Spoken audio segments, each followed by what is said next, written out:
Well, good morning. First update of 2018.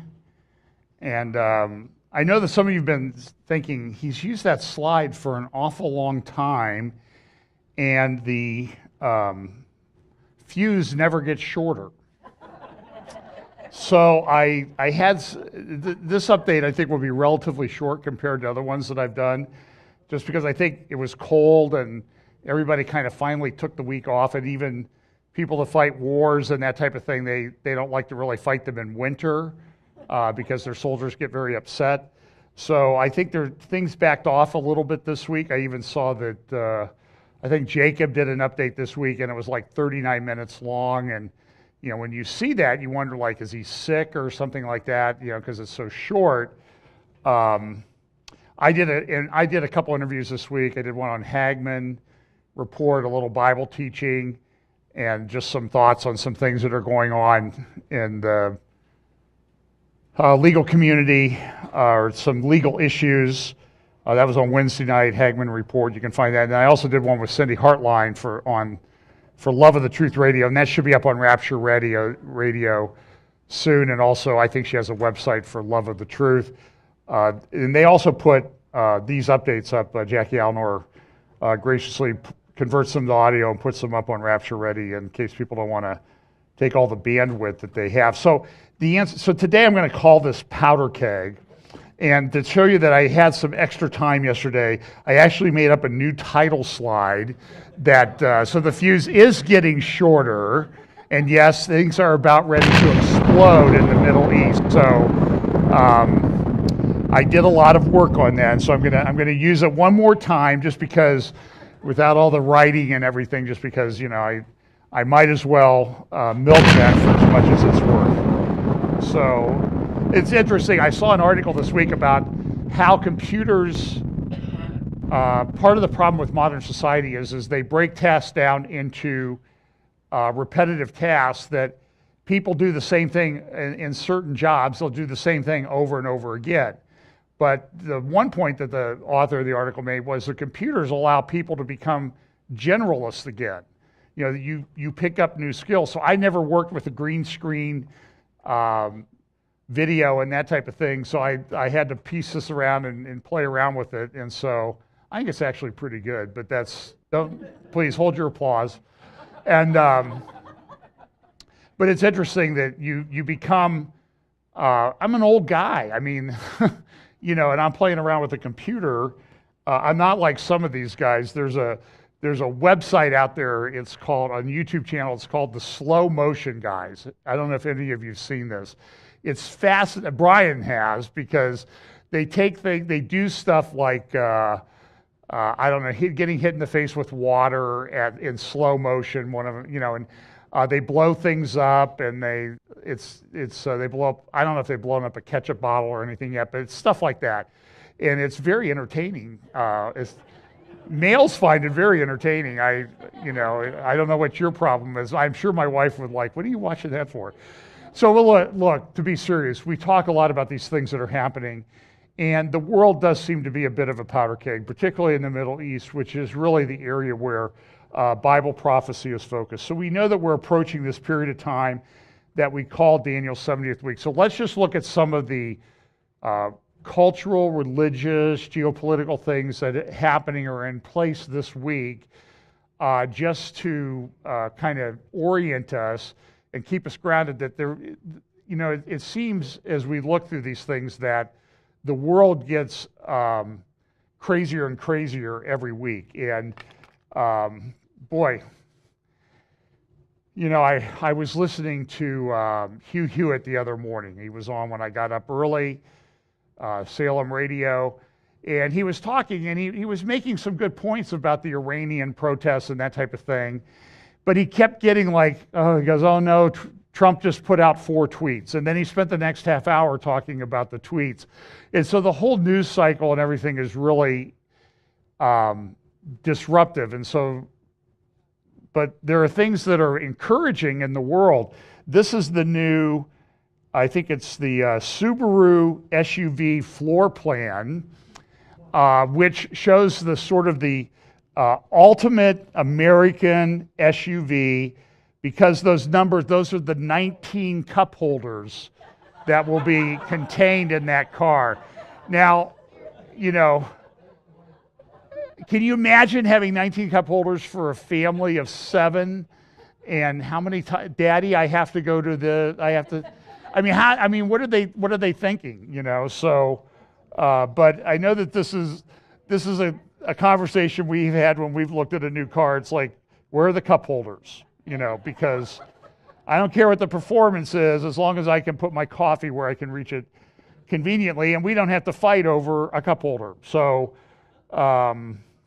that's sort of the ultimate, 19 cup holders in this SUV. So it is, what did they need 5 in the back for? Anyway, although I'm sitting there looking at it and I'm thinking like, wow, there's a lot of room to put junk in that's not related to liquids. So the economy's roaring along, everything. The Dow hit 25,000 for the first week. It went up 1,000 points more quickly than any time in the history of the stock exchange. Everybody's really, really excited. And then there's this report that the cashless society has finally arrived in China. And a lot of countries are trying to, and people are thinking to get around U.S. sanctions, we'll just go to a digital currency. And so there's this press for Bitcoin and other digital currencies, cryptocurrencies. And it's interesting, how is this going to work? What's going to happen? Is the United States dollar still going to be the reserve currency of the world? And if it's not, it's going to have a huge impact on us here in the United States, in fact, of what we pay for and that sort of thing. And things have changed. I saw this morning that there's a retail store apocalypse going on. There were 8,000 or 9,000 retail stores closed in the United States last year. This year they project it'll be 12,000 because the market has changed. I mean, we all use Amazon and that type of thing. And we've even, there are some of these food services that you have. I won't name them since they're not paying me a royalty fee for sales, but really good food delivered to your home. You put it together and fantastic, fresh and tasty and all that stuff. And it's changing. That'll change how people go to restaurants. It'll change. And so maybe restaurants will close because people won't go out as much. And you have, you know, the impact of home digital entertainment on movie theaters. And movie theaters are struggling. I think part of the problem is Hollywood's putting out lousy movies and people are, and they're the same thing, you know. It's like, I think I saw an interview with Ron Howard. He said there are really only 7 stories, they say, and maybe there's only one, he said, and I think there's probably only one. It's just you tell it different ways. Interesting thing. But with this cashless society and digital things, it raises the specter of some problems. There was this report this week about everybody running around because there are flaws in the chip, not in the software, but in the hardware of chips that allow them to be taken over by hackers. And so they've recommended that the recommended thing is, here's the solution: replace everything that you own. Now, yeah, replace everything, you know, because the chips are flawed. You'll have to get new chips. So they're putting out software, but some of the software that they put out, fixes that they put out, will slow down your computer, and people don't want their computer to be slowed down. So how serious this is going to be remains to be seen.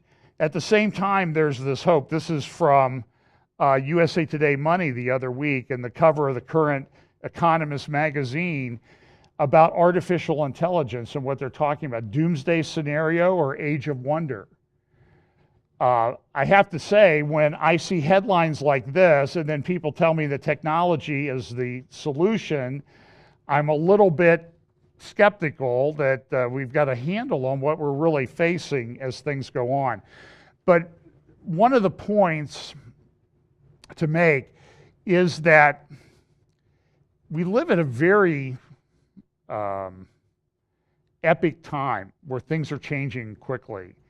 And definitions of things and what it means to be human are changing and being challenged. I don't think it's a good thing. I think it plays into Bible prophecy and a coming world ruler that we talk about a lot that will try to take things over. We'll try to use this technology to further control over people. It also plays out, and Pam and I went to a movie. We rarely go to movies, but we were in California a few years ago, and we went to see one of the Marvel comic movies, a Winter Soldier, Captain America, Winter Soldier. And we came out of that, and I was really struck by that movie. And one of the reasons I went to it was they filmed part of it up in Cleveland, and I figured if I was, sort of locked in the courthouse where they were filming a scene on the street for a while, I might as well go see the movie and see what all the hubbub was about. But one of the things that you get out of that movie and X-Men and other things is this superhuman. Everybody wants to be a superhuman, like Captain America. We'll give you a pill or some kind of radiation and you'll become a superhuman. And it also plays out, and we're having trouble defining what it means to be male and female. This was a study that was put out by a group, Characteristics and Mental Health of Gender Nonconforming Adolescents in California, recently done. And what they found is that among California adolescents, according to this study, ages 12 to 17, by gender conformity level, meaning you believe if you're male, you believe you're a male. If you're female, you believe you're a female. Gender nonconforming is you think you're something other than the sex that you were born. And what they found in this California survey was that between ages 12 and 17, 27% of California students are gender nonconforming. 6% are highly nonconforming, and 20% are androgynous, which means could go either way. Do you understand the significance of that survey as to what it means for religion and culture and that sort of thing? And I think this fostering these ideas and these notions is child abuse. I think it's very dangerous. They complain that these people are prone to suicidal thoughts, but even I think I've cited the study from Dr. McCabe at Johns Hopkins, who's a psychiatrist, and I don't even know if he's a Christian, by the way, who said that they stopped doing sex change operations at Johns Hopkins because they found that the people that came out of there were, 14, 15, 22 times more likely to commit suicide. Because it goes against your grain. And look, this is not, my heart breaks when I see people that are struggling with this. It really does, because it's very difficult.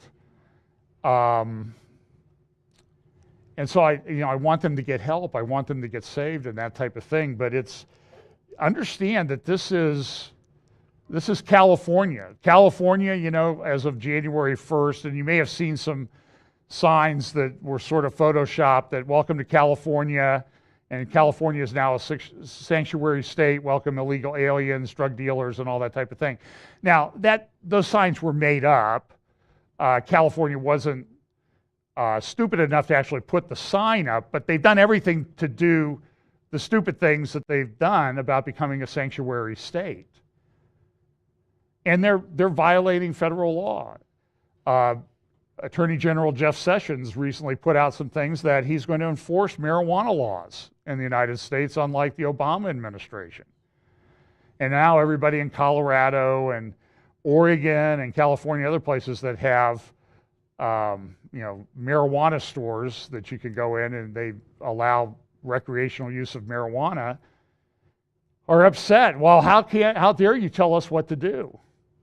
This is kind of ironic, isn't it? California, who tells everybody what to do, who tells churches that you have to provide abortion under your medical plans, tells religious schools that you have to do this, tells religious people that you have to do things. They're now concerned, well, the federal government's telling us what to do. That's just awful. Which means that this is true of the left, they always project.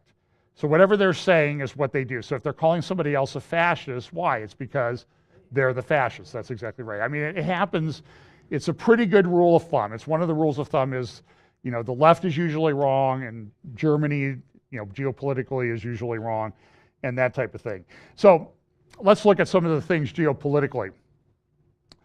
So here is Macron, and I'll mention him a little bit more in a moment. But there's this. Macron is you see him thrown up in the news media all the time as the savior of Europe.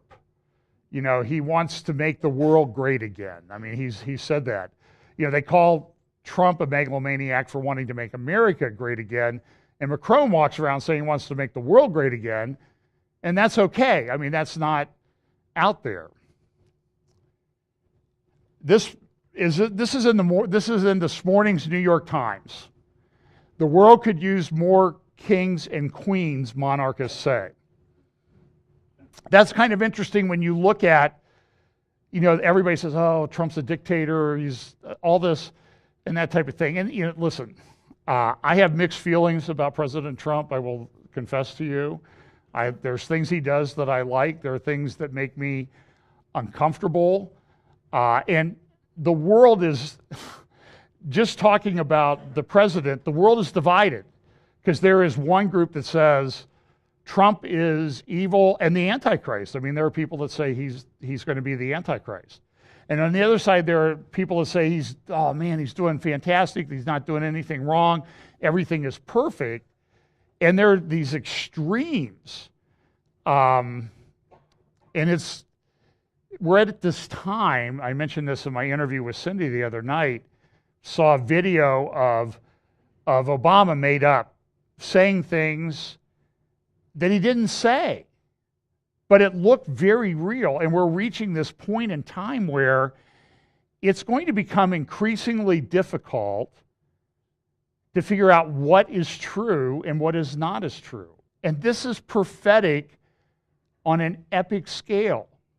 Jesus said in the Olivet Discourses, more than anything else, he warned about this. Take heed that no man, deceive you. Now, when Jesus gives a warning like that, and Paul says in 2 Timothy 3 and elsewhere that in the latter days, perilous times will come, and people will be deceived and giving themselves over to fables, are we not there?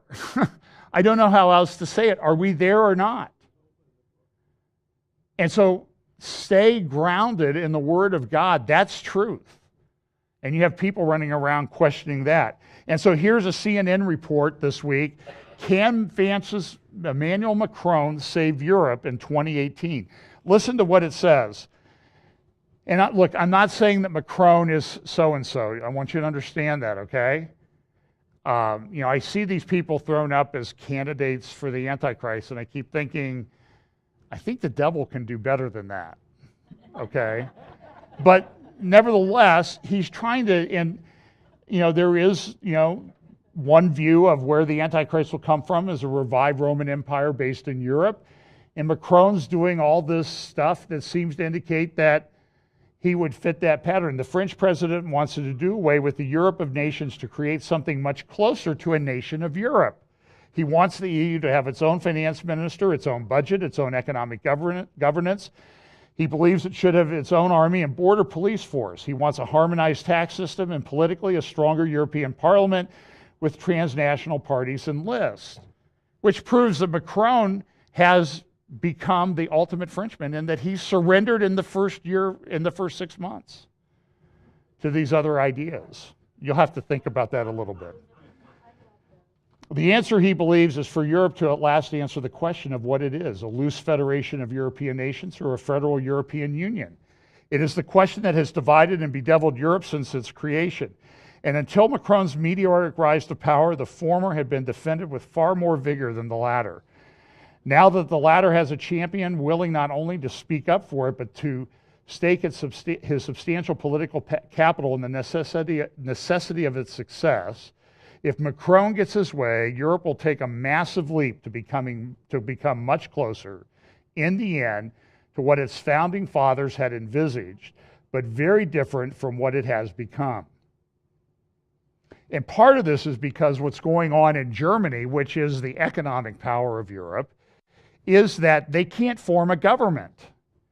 And there was an article this week in the Wall Street Journal, I think it was on Thursday, talking about there were, and don't quote me on the statistics, I didn't put it in the slide. In the last parliamentary elections, people from 15 political parties won seats in parliament. Well, that means you have to have a form of coalition government. I mean, it's similar to what happens in Israel and other parliamentary systems. And people are so divided now, everybody's forming their own party. Or, they're forming many parties. Well, so they've gone from 15 a few years ago in Italy to the recent parliamentary elections where I think they had 31 parties win seats. And how are they going to form a government? And the same thing is happening in Germany. They can't form a government and govern. So somebody like Macron steps into the breach and says, well, let's just form a United Nations of Europe, a Europe country. And every attempt that they've made has failed. Well, we had 2 world wars that were fought over people that were trying to unite Europe. That had probably 100 million people dead in the 20th century. I don't think it's going to work, but here is this, the savior of Europe. Here along comes Emmanuel Macron, and everybody is willing to jump on board with him. At the same time that this is happening, we've talked about China's One Belt, One Road desire to build this new Silk Highway from China through the Middle East to Europe. And they're making a lot of progress. And this week, Xi, the head of China, came out and said, guys in the army, don't fear death. In other words, you do what I tell you, and it may be very difficult. Well, the thing that I think from a Bible prophecy standpoint that's a little bit interesting and difficult, and what does it mean, is these protests that are taking place in Iran. And it's very difficult to get good information. The government, the Islamic Republic government is, they're dictators, and they control information. As these protests have spread, they have shut down social media, Twitter, and that type of thing. Yet people are still finding ways to kind of communicate on their cell phones. And unlike the Iranian Revolution that happened back when they overthrew the Shah back in 1978, 79, 40 years ago, social media has a much bigger presence and power. It's much more difficult to suppress information and that sort of thing. So here is, and so these protests have spread. They started in some of the areas outside of Tehran. And the mullahs are trying to figure out what they do. They're trying to control things. Here is Michael Ramirez. Michael Ramirez is a brilliant editorial cartoonist, because what you're seeing here is, of course, Iran is unraveling because of protests. You see how he says that? I mean, it's a brilliant piece of art because it communicates so much. President Trump has come out and says that he backs them. Other people in the world are like, oh, not so quick, President Trump. You shouldn't be speaking like this. You shouldn't be saying things. Of course, all of the pro-Iranian Obama administration people are running around about how terrible it is that Trump has said to support this. Rouhani has come out, and other people in Iran have said, well, the people behind this are the Americans and the Jews. Of course, it's always the Jews. This was 12 dead at one point in time. Now it's, I think, up to 21 dead. And there's been hundreds of thousands of people in the streets. We just don't know where it goes. Iran has a lot of problems. For example, there are 30 million Iranians who are upset because there's been austerity cuts for public services and pensions and public guaranteed payments, like welfare payments. 30 million out of 80 million Iranians are having their benefits cut, and they're upset about that. And why are they upset about that? Because they saw that under this Obama deal, the Iranian deal, they got back $150 billion or more, and they were allowed to start participating in global markets again. And they're saying, where did that $150 billion go? Now, you need to understand, the Iranian Revolutionary Guards, the Al-Quds Force, and Soleimani, under the control of Soleimani, and Ayatollah Khamenei himself is estimated. This was a 2013 report that was, I think, in the London Telegraph, the Daily Telegraph out of London. Khamenei controlled at that time a fortune of $95 billion. If you remember, there was another Iranian mullah, a guy named Rafsanjani. I think he was a foreign minister at one time. He kind of fell out of favor because he opposed Ahmadinejad, or I'm mad about jihad, as we used to call him, back in the 2009 elections. And he passed away 2 years ago, this week actually. He was estimated to control a fortune of between 20 and $25 billion. And they do this, they take over, and the Iranian Revolutionary Guard, even Rouhani has been trying to dial back some of their participation in business, and that's how they maintain power in a dictatorship, is they spread the money around. Now, Khamenei doesn't live like a king, from what I understand. He lives a relatively austere lifestyle, but he controls $95 billion. There's only one person in the world, at least in the Forbes list, that's above that, and that's Bezos from Amazon, who finally hit 100 billion. So don't dismiss this as it's an easy thing to overthrow these guys, because they have a lot of money to throw around, and they sent all these people out. The UN has been meeting to talk about this. This editorial in the Saudi Arabian Arab News, this lady wrote, called Moscow Aims to be the Middle East Safety Valve. I'll talk a little bit more about this. There's people being killed. I think it's up, last I saw it was up to 21. Here's John Brennan, former CIA director. And I want to ask you a question. Have you ever heard a former CIA director do anything like this? No. He is, I always thought he was a hack. With wholesale condemnation of Iran and nuclear deal over the past year, Trump administration squandered opportunity to bolster reformists in Tehran and prospects for peaceful political reform in Iran. Bluster is neither a strategy nor a mechanism for exercise of U.S. power and influence. And by the way, let me just make a comment about this book by, is it Michael Wolff, Fire and Fury? And Steve Bannon saying all this. Even Wolff, don't pay attention to that book. Even he comes out and says, I don't know if these stories are true. I'm just, I haven't verified them. But listen, he comes out with this book, and what happens? Well, the media talks about the book. Whether it's true or not, it doesn't make any difference to the media. It just gives them an opportunity. Well, this is controversial. It's in the news. Well, it's in the news because you're talking about it. There's a two-word admonition. If you don't know what you're talking about, it's sort of a be quiet is the nice version of that. So these protests are ongoing, and there's a lot of talk, like what does it mean? What's going to happen? Bible prophecy teachers are talking about what do the protests mean? What's going to happen? Does this mean that Ezekiel 38 and 39 is off? Is the regime going to fall? If the regime falls, what does that mean? And it's very difficult to know exactly what's happened. They started in this city, they've spread to other cities, there's hundreds of thousands of people in the streets. The Iranian government is now coming out saying, oh, it's not that bad. These days of sedition are over. It seems to be there's been less protests over the past few days. It's very difficult to overcome a bloodthirsty, totalitarian regime like that with peaceful protests. It's going to take blood in the streets to overthrow them.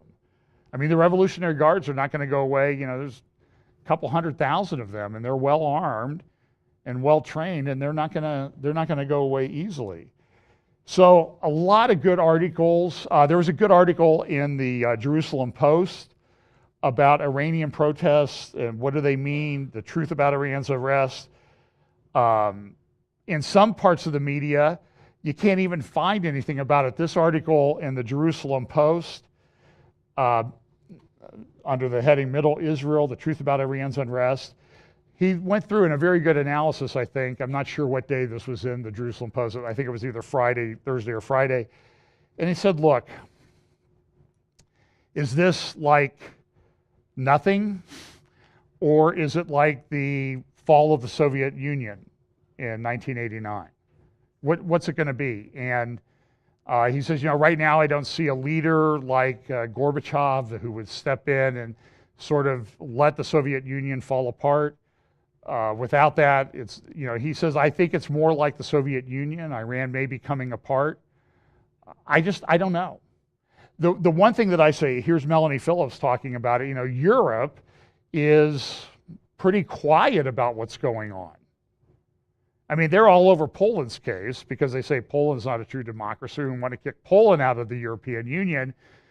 But, Iran, they can, shoot protesters in the streets dead. And we don't have any comment about that. It's a strange world. But there's more going on here. In Daniel chapter 10, we read about the fact that Daniel was praying, and he prayed and fasted for 21 days. And we see in verse 12 that finally the angel comes to him and says, then he said, Daniel, fear not, Daniel, for from the first day thou didst set thine heart to understand, this is Daniel chapter 10, and to chasten thyself before thy God, thy words were heard, and I am come for thy words. But the prince of the kingdom of Persia withstood me 21 days. But lo, Michael, one of the chief princes, came to help me, and I remained there with the kings of Persia. So we know, and we know from the New Testament, it tells us that we don't war against flesh and blood, but against principalities and powers. And there are really real demonic, evil influence behind these countries. And one is the Prince of Persia. And it talks about this entity coming again in the end days. And it's a battle. I mean, one of the angels of the Lord God's angels was dispatched and fought against this guy for 21 days. And until Michael came along, the archangel, to help him, he couldn't get through to Daniel. And he said, now I am come to make thee understand what shall befall thy people in the latter days, for yet the vision is for many days. And when he had spoken such words unto me, Daniel says, I set my face to the ground and I became speechless. So, let's see. In Revelation chapter 12, we also see that this spiritual battle will take place in the end times again. I think this is talking about the middle of the 70th week. And this is the passage that early, saw a sign in the heavens, and the woman and the man-child, and the woman fled into the wilderness. You can read through that. But in chapter 12, verse 12 of Revelation chapter 12, it says, therefore rejoice, ye heavens, and ye that dwell in them. Woe to the inhabitants of the earth, and of the seal, for the devil is come down unto you, having great wrath, because he knoweth that he hath but a short time. So I think we need to look at the context of what's going on geopolitically. We know that it's ultimately a spiritual battle. We know that there's a prince, an evil prince behind, a spiritual evil prince behind Persia, which is Iran. And we know that in the middle of the 70th week, when the devil is cast down to the earth, there's war in heaven. Michael and the devil's cast down to the earth. And then literally all hell breaks loose on the earth. And Satan, it says here, pours out his wrath on the earth. It'll be a really difficult time. Jesus described it as a period of great tribulation, such as like the world has never seen nor ever shall. Why? Because the devil knows his time is short. So when you look at what's going on in Iran and you see 30 million people that are getting their benefits cut, You see Iran being kind of stretched. We'll see in a moment that Russia is kind of stretched. It indicates that, to me, if this is the time for Bible prophecy to be fulfilled, and I think it is, that I don't expect the Iranian Revolution. I certainly hope that it would happen. And there are many people coming to the Lord in Iran, by the way, too. There's a revival going on there from all reports that I've received from people. But the mullahs will know that they have but a short time also. And they may think, and what do dictatorial regimes that are under pressure from outside, from inside and out, what do? They try to create an external enemy. Well, who's the natural external enemy of the Persians? Not the Persian government, not necessarily the Persian people, but the Persian government. It's America and Israel. And there are wars prophesied, and Persia is part of an invading army that comes in. Now you move over there to the northern part of Israel, north of Israel and Syria, and there are still large areas of Syria that are controlled by rebel forces of different stripes. Some are just anti-government. Many are extremist Islamic terrorist groups like Al-Qaeda and outgrowths of Al-Qaeda. And they're fighting. They're fighting for control of that area. And it's largely the Alawite, which I would say is sort of a subset of Shiite Islam, not quite, but sort of. That's the ruling family's strain of Islam, the Assad family. And you have the Sunnis, which are the rebel groups. And what Putin has done is, and the Assyrian government is, they've bombed the Syrian areas to get them out of there. Now there's eastern part of Syria, area called Ghouta, and other parts are still under control of Sunni groups. And they're starving them out, they're bombing them out. There was the NATO general that testified in front of Congress a couple years ago and said, what Assad and Putin have done is they've tried to get the Sunnis to pick up and move and go someplace else. And a lot of them went to Europe, and now there are all kinds of problems in Europe. There are lots of people missing in Syria. I mean, half the country doesn't live where it is, and the death toll is probably close to 1 million, if not over 1 million. 1 out of every 20 people. So that would mean a few people in this room would be gone from what they were 7 years ago. Dead, not gone, dead. Mark Langfan, who's a lawyer, has done some great work about Israel security. You can look him up at marklangfan.com. Has an article in Aretz Shiva this week about Putin's Titanic has hit a fatal Middle East iceberg. Now, I think Mark's article is optimistic. He says here, the problem for Putin is that Putin has put all of his Middle East eggs in the Shiite Ayatollah's basket, and that basket has just crashed to the ground. Now, I think he's a little bit optimistic. Let's hope that he's right. Let's talk cash. Putin has sold Iran and Syria weapons on credit, essentially based on the assumption of Iran's solvency. Putin doesn't have any money to begin with, so Putin has to borrow money and put the sovereign Russian accounts in debt to pay for the weapon he sells to Iran and Syria in return for Iranian and Syrian debt. Not a wise move. But I want you to understand the scenario, at least what the majority of people hold, is that this Ezekiel 38:39 war happens in the northern mountains of Israel, Persia, Turkey, and then this other entity, many of us think it's Russia, is drawn into this battle to take spoil. What is happening with Putin? He's trying to project influence and power. He's got an election coming up this year. He'll likely to win since one of the big people was just declared ineligible to run against him. But he needs money.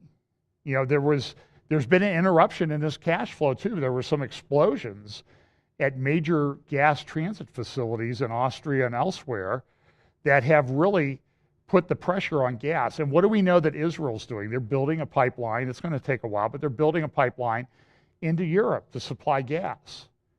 But Russia needs money. They have the people are concerned that China's moving in to take over Siberia. They have a lot of immigration from China there. So it says here, next, Putin's Russian weapons have co-partnered in the Iranian genocide of 500,000 Sunni Arabs in Syria. But Putin has just realized that neither he nor Iran has the money to cement any form of Assad's Syrian post-war pro-Russian regime. Close to 20% of Russia is made up of vast territories comprised of Sunni Muslims. The current Iranian revolution is lighting the fire under all those Sunni Muslims and encouraging them to revolt against Putin, just as the Iranians are revolting against their brutal, tyrannical ayatollahs. The Sunni Russians would love to execute their own Me Too campaign against Putin. So here's what you have, is you have a demographic time bomb in Russia, which means, for lack of a better term, they have but a short time. You have Iran, which has a demographic time bomb, a growing youthful population where the unemployment rate is 25% or more. The mullahs look and they see what? We have but a short time. So if this revolution does not succeed and things go on as they were, that does not change the fact that both Russia and Russia and Iran have a very short time window in which they should act. At the same time that that's going on, you have all these other things going on with regard to the world's focus on Israel and Jerusalem. And again, this is part of what I talk about, I've talked about this for years, this convergence of all of these events at the same time. Add into the mix Turkey, which we know is part of this Ezekiel 38 and 39 coalition, and Libya and Sudan. And the things that are going on there that also indicate what? They have but a short time. The world is in 2018, I think, will be fairly turbulent. At the same time, everybody's running around. The stock market is up and everything's great. But there are little ripples in that nice little smooth sail. You know how it is when it's smooth sailing. I remember the first time I went water skiing. My friend said, "You've never been water skiing and you're a big guy, it's going to be hard to get you up." But it was the lake that night was like glass. And my friend said to me, "If you can't ski tonight, you can't ski." Well, so in the world economy now, everything is smooth sailing, but there are these ripples. And I think they're going to build into waves and eventually a tsunami. On the northern border of Israel at Beit Shan, it is located in Syria. On the left of the large map on the right, you see Israel, Golan Heights, you see Maja Shams, which is a Druze village in far northern Israel, right up near the Lebanon border, right at the base of where you would go up to the Mount Hermon ski area. And Pam and I drove through there when we were there in May. And so 5 kilometers from there, there's cities that some have surrendered to the Syrian army, to forces Hezbollah, Iran, Syria. And the rebels have been given passage down to Dara, which is down near Jordan. Just think of it as directly east, about 30 miles from where the Jordan River comes out of the south end of the Sea of Galilee. So they've been given some free passage there. They've surrendered. They've done things like they've blown up all the rebels that are leaving. They've blown up all their computers, materials, because they don't want to be. They even went to the graves of people that had been killed in the fighting and obliterated the graves so that the Assad government would not come in and do what? See who's buried there, go get his family and torture their family. And other people would disappear like other people. You need to understand, Assad is often portrayed as this kind-hearted, genteel optometrist or ophthalmologist, but he's brutal like his daddy was. It's war, okay? So these people are leaving. They're going down to Dara, which is also down near the border of Israel. You can see down here on the map on the left, you see Dara down there in the lower corner. just to the right of where it says Jordan. And that's where the Syrian civil war started. So some of this area is still sort of under the influence, control of ISIS, right there in that little point there just to the east of the Sea of Galilee, which you can see there in that map on the left. So there's a great article in the Jerusalem Post. I won't read all of it, but I will read some of it. And I'm trying to remember who wrote it. It's a very good article. It was in, I think it's in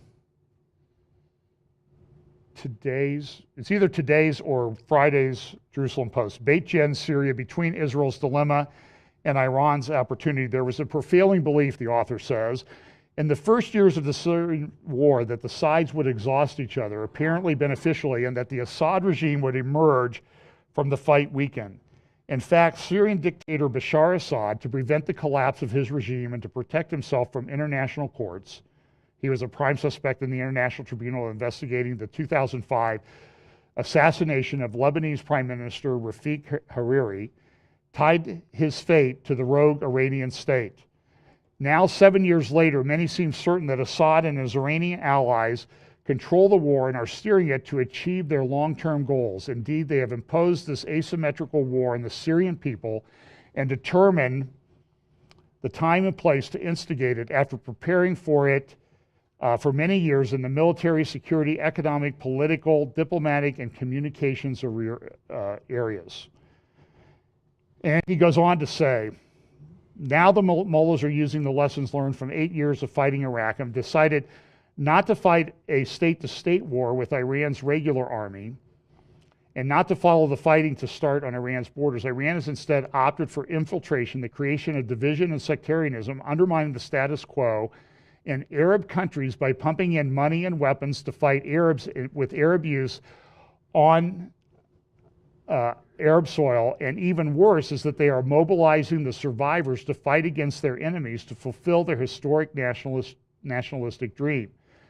Although the theocratic state seeks to eventually dominate the wealthy Gulf states, it does not dare attack Saudi Arabia directly because it is home to the two holy mosques which are close to the hearts of 1.5 billion Muslims, the same hearts the Iranians would like to win over to Shiism. Naturally, the shortest and easiest way to win these hearts and minds is through the removal of Israel and the liberation of Jerusalem. Now, I read that, and I read a lot of things, and there's a few things that I read that give me chills, and that's one of them. I'll repeat what he says. Naturally, the shortest and easiest way to these hearts and minds is through the removal of Israel and the liberation of Jerusalem. Therefore, we find that they are fully immersed in preparation for that battle. Now, question. Does the Bible say that something like that will happen? Yes.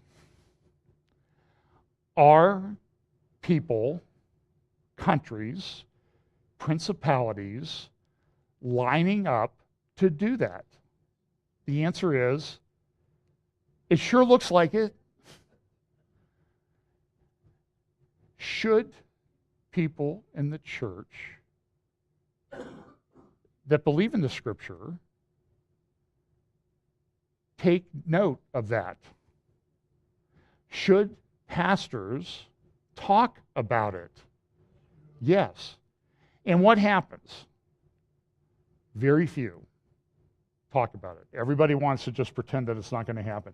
Here's that article. Isam Zeitun, Zeitun. Now listen to this. I don't like to, but I think this is very good. Israel's, of course, now in a very uncomfortable situation because Iranian-backed militias now control Beit Jen, as well as the mountain passages linking Lebanon, Syria, and Israel.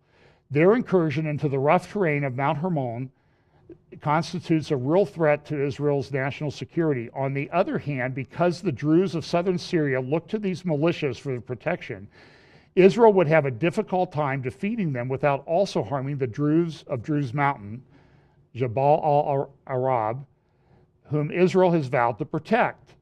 So far, Israeli humanitarian initiatives have altered stereotypes of Israel in the eyes of the Syrian citizens revolting for the sake of freedom. Israel good neighbor policies have dispersed all the allegations against Israel put forward by Syrian media, its educational institution, even its politicized religious podiums, which have been brainwashing people for generations. However, the recent Israeli declaration of commitment to protect the Druze population has surprised many, since it comes just as these same Druze invite in Iranian militias and even rush to join them to protect Assad and the Iranian project. And so the Druze that you see in Majel Shams, in the northern part of Israel, they have kin across the border. There are cities up there that were divided by the '67 war.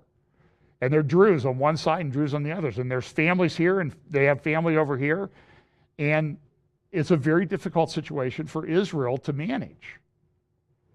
And because this is a tribal area. Let's see. This will lead to more confusion and a complication of the rebel position to the benefit of Iran, which is now very close by, and a policy of complacency and reacting will no longer be useful.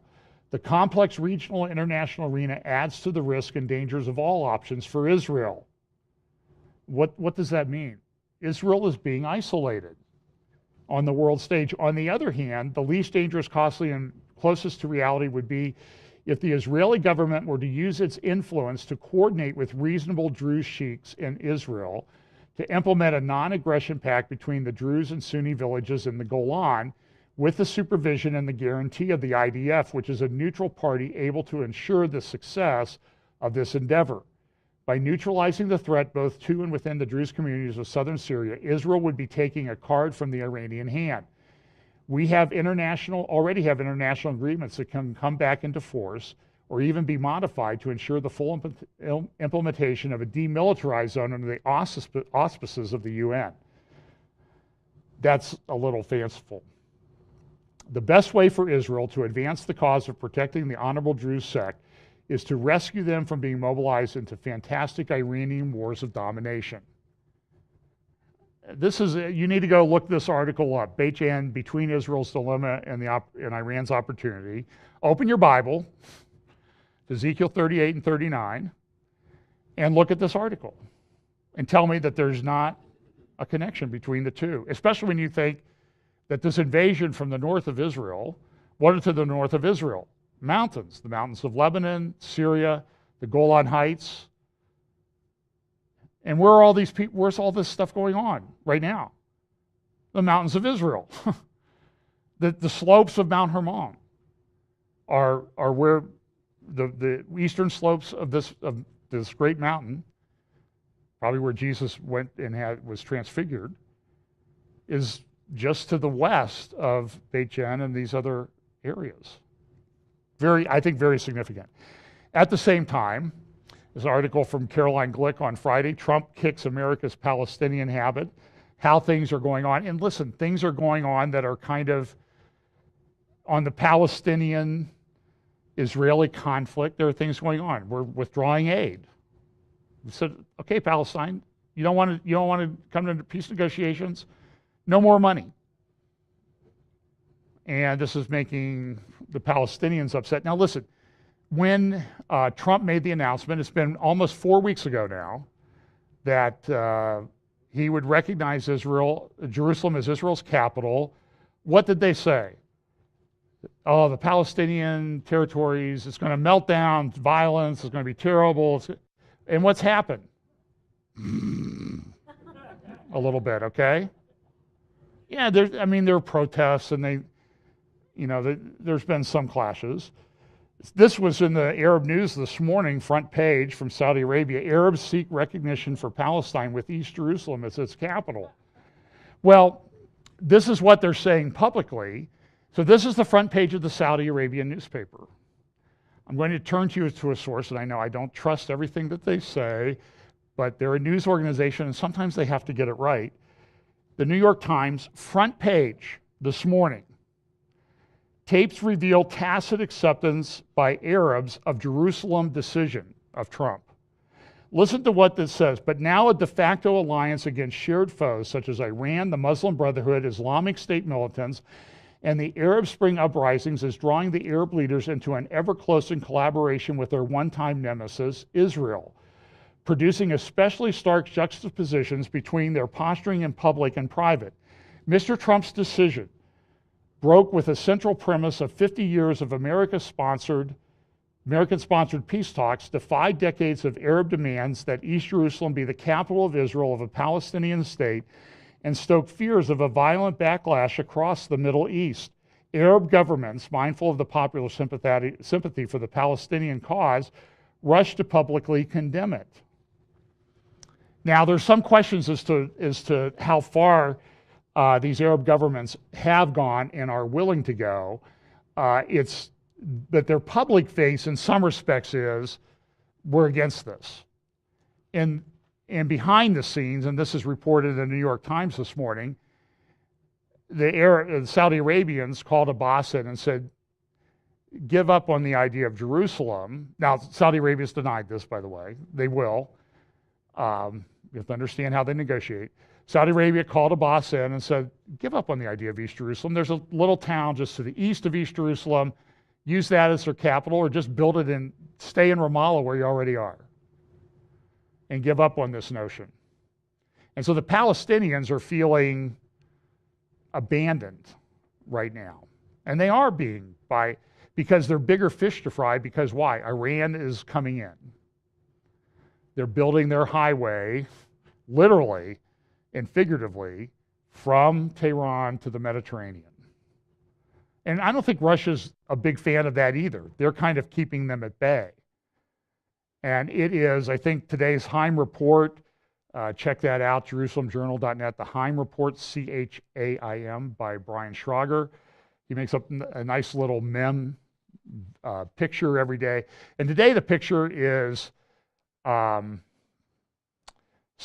and the Doctor playing four-dimensional chess. And that, because that's what's going on. It's four-dimensional chess, geopolitical chess in the Middle East. And it's a good picture of it.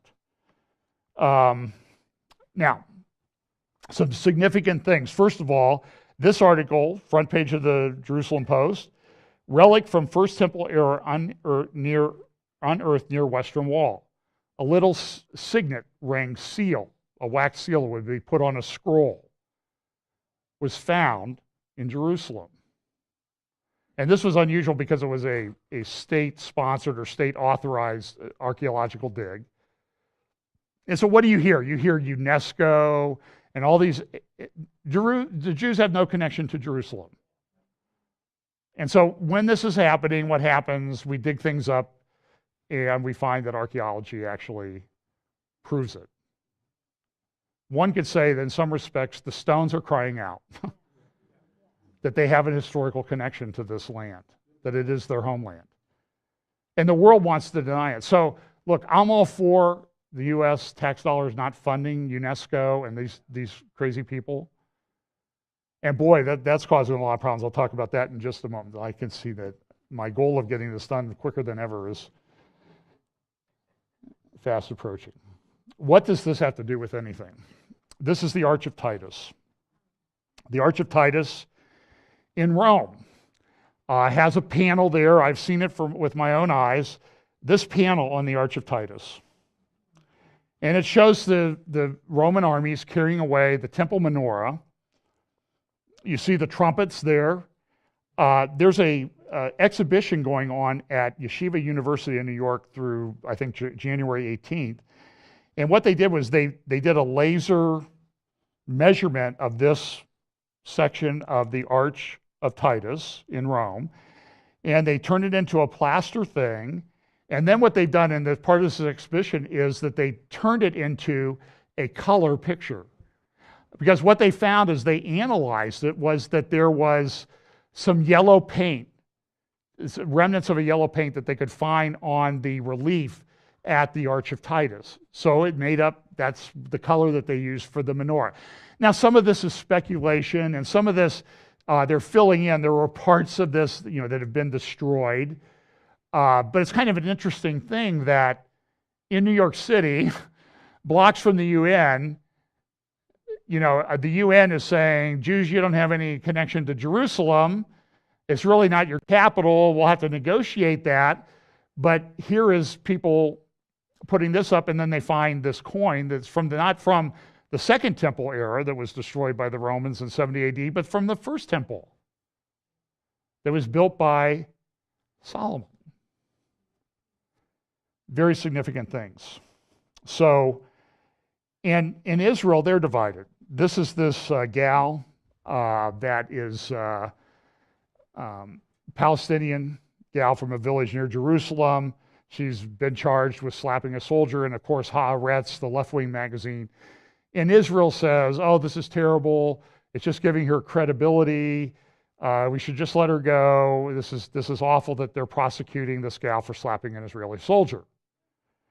Now, Caroline Glick has an article from last Tuesday where she says, or maybe it was a week ago, Friday, one of her last three columns was about this family that this lady comes from, and they've been involved in terrorism for decades.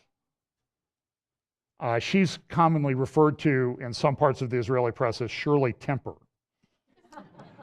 because she's been doing this for years. Now, I want to make one suggestion, and I know, okay, you're going to say this, and everybody's going to think you're crazy. We went to Hebron. This is no man's land in Hebron. It's one of the most divided places you will ever go. If you want to go to the epicenter of the Arab-Israeli conflict, go to Hebron. This used to be a thriving market 20-some years ago. They shut it down after a terrorist attack by an Israeli on the mosque part at the cave of Machpelah. And so they divided the city. And you will not find any more place more divided on the planet. It's like the epicenter of that division. So here we have the U.S. As this is going on, we're withdrawing things. Nikki Haley is being criticized heavily within the State Department for doing these things at the UN. This is from Foreign Policy. Nikki Haley's diplomacy of revenge targets UN relief agency. And from one article that I read this week, if we're not all remember, with the United States joining an organization in which it's expected to pay more than its fair share. In 2016, it contributed over $8 billion to the UN. Of that sum, $3 billion went to the UN regular and peacekeeping budgets. The rest went to UN's affiliated budgets. China, France, Russia, and the United Kingdom, the other four permanent members of the Security Council, contributed a total of $2.5 billion. The United States, in short, contributes more than 3 times as much as all the other permanent Security Council members combined. And the State Department is going crazy. The people that have been working at state for a long time, I can't believe Nikki Haley's doing this, will be laughed at on the world stage. And part of me says, I'm tired of we're being played for the fool on the world stage, and I'm tired, and it's about time somebody stood up and stopped that. So, this cave of Machpelah, and I'll finish with this.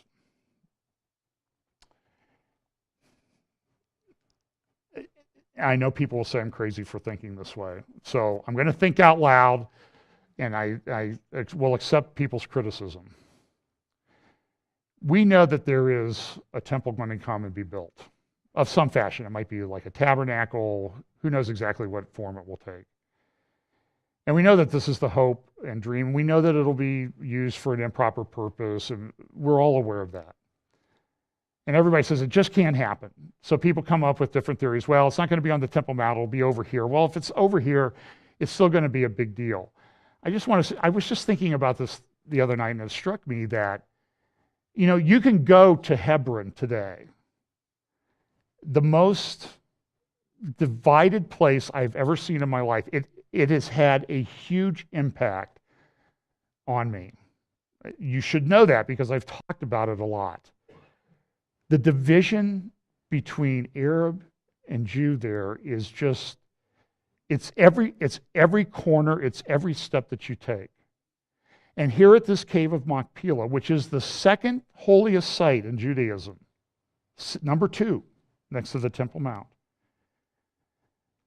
On top of that there, on the right, is a synagogue and on the left is a mosque. Now, they have separate entrances, but they've been that way for a long time, for 50 years. And I would suggest to you that it has not caused, it's divided, and there's violence, and there's problems, and the young soldiers there, when you go through the checkpoints, they will be very careful. Do you have any knives? And why do they ask you that? Because their colleagues, their comrades have been stabbed and killed at that checkpoint. But today, there is a mosque and a Jewish worship place up on top of that building built by Herod. And I was just thinking that when did that change take place? It took place when the Arabs were weak. And my thought is that right now, with the turmoil from the Arab Spring and the Arab world, this is why Saudi Arabia is seeking to do an alliance with Israel. That's why Russia's come in. The Arab, the Muslims are somewhat weak. They're very divided. Could this be the time when a temple could be built? I mean, we were told, were we not, just 4 weeks ago, the Arab world would melt down over Trump's declaration. Now, it ignores the fact that for 7 years, the Arab world has been melting down. Was going to be more melting? I'm only suggesting to you that maybe the time is ripe for that other element of end times Bible prophecy to take place. People oppose that. Somebody just sent me this before I walked up here. In the Veil Daily, and I'll close with this. And by the way, there was a recent article in the New Yorker by Tim Keller from Presbyterian Church in New York City, Manhattan, talking about, oh, it's so terrible, these evangelicals, they're so evil, they supported Trump, they supported Roy Moore, and we're so embarrassed by this, and we need to speak out against this, and we can't be identified with this. Did that man ever open his mouth to say anything about a president that supported partial birth abortion, abortion on demand, and other things like that? It drips with hypocrisy and self-righteous judgmentalism. And then this article in Veil Daily, somebody just sent it to me. Why are so many evangelicals friends of Israel? By a Presbyterian pastor from Arvada, California. And he has some organization that he does, the living history, essentially does sort of enactments of Jonathan Edwards and Thomas Jefferson and that type of thing. This is not kind to people who believe that Israel is important. Listen to some of what he says. Evangelicals believe the ancient divine promise of land to Abraham applies to the modern nation state of Israel established in 1948. Next paragraph. Some evangelicals skip problems in this text. Abraham didn't govern a nation state such as contemporary Israel. His people were Hebraic nomads. Is it correct then to superimpose ancient promises of a special land for Jews on contemporary Israel? Ancient Hebrews occupied the land of Canaan after evicting tribes such as Kenites, the Kenizzites, the Hittites, and other native people. These Hebrews believed God wanted them to show no mercy to primitive Canaanites. Invading Hebrews rid the land of many artifacts of Canaanite culture. Abraham's followers committed atrocities against Canaan's original dwellers. Doesn't their defense of atrocities sound like Christian Protestants' justification for dislodging Native Americans from sacred lands on the frontier? Did God really tell Christians to rout the savages from their lands? This is kind of ironic coming from a guy who lives in Colorado. Some evangelicals ignore these thorny questions. They support Jerusalem as Israel's capital because that's God's game plan. While this decision was not made exclusively in response to evangelicals, it would not have been made without the evangelical influence, declared Johnny Moore. Some evangelicals believe making Jerusalem Israel's capital fits nicely with biblical prophecy emerging during Donald Trump's presidency. These Christians cobble together obscure texts, rip them from ancient Bible context, and concoct timelines of cataclysmic events preceding the world's demise. And listen, I will tell you this, Pastor, that's exactly what we do because that is exactly what the Bible says.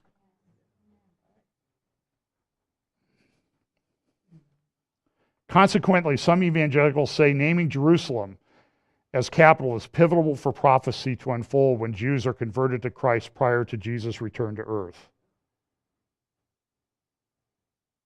Disbelieving Israelis put up with this nonsense. He goes on. Concludes, bad religion breeds bad political results, such as making Jerusalem Israel's capital. Presbyterian pastor. But don't take it out on him. He's deceived. When you're citing Maureen Dowd, article from 2002, we know where you're coming from.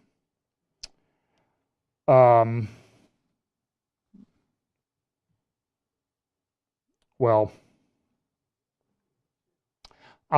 I'll just mention this. This is in foreign policy. 10 conflicts to watch in 2018. It's North Korea, Yemen, Syria, Venezuela, Congo. I mean, there's places all over the world. I mean, you can look that up online and read it.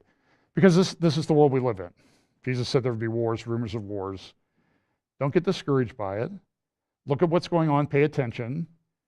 Because I think the Bible is, Daniel says, in the end, knowledge will increase. And I think part of this is knowledge of the prophetic scriptures interpreted in the context of the time in which people live.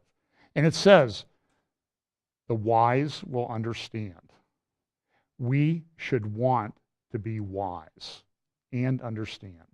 And that's the time we live in. Let's pray. Father, thank you so much for your word, for your promises. Lord, I pray that you will make us people committed to truth and also people committed to grace, that we would speak the truth, but do it in love, do it as you instructed us, but to be bold, never wavering. And I pray that you will give us those opportunities to share the truth of the gospel, which is really the only hope for the world. And we look forward to that time when Jesus returns and sets up his kingdom and rules just as the Bible has said. And we pray that you would fulfill that day in your time and to your glory. In Jesus' name, amen.